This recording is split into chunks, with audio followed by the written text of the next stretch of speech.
Welcome to Imus Cavite, a city steeped in history, culture, and community spirit.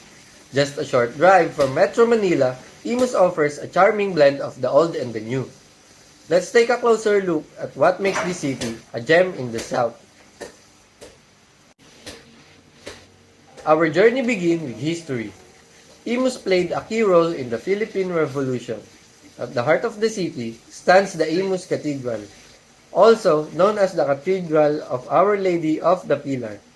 Built in the 1800s, it remains a place of worship and a symbol of the city's deep Catholic roots. Not far from the cathedral is the Battle of Alapan marker, commemorating the historic battle where Filipino revolutionaries raised the Philippine flag in victory for the very first time in 1898. It's a proud sight that celebrates the bravery of our ancestors.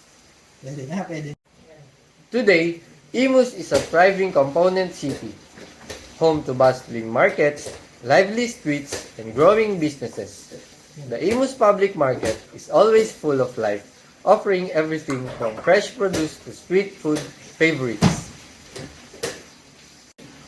You'll also find modern establishments and coffee shops nestled beside heritage homes and quiet neighborhoods, a testament to how Imus blends tradition with progress.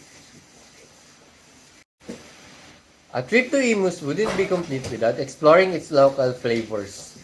Try the famous pancit, Imus, a noodle dish that's both hearty and uniquely Caviteño. And of course, don't skip the sweet side of town. Imus offers a variety of kakanin like kuchinta, biko, and sapin-sapin, perfect for merienda or pasalubong.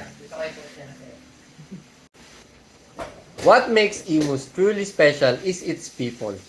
Whether you're walking through a barangay fiesta or chatting with local vendors, there's a warmth and hospitality that instantly felt. Small details like the laughter of children playing in the plaza or the careful crafts of local artisans remind you that in Imus, community is everything.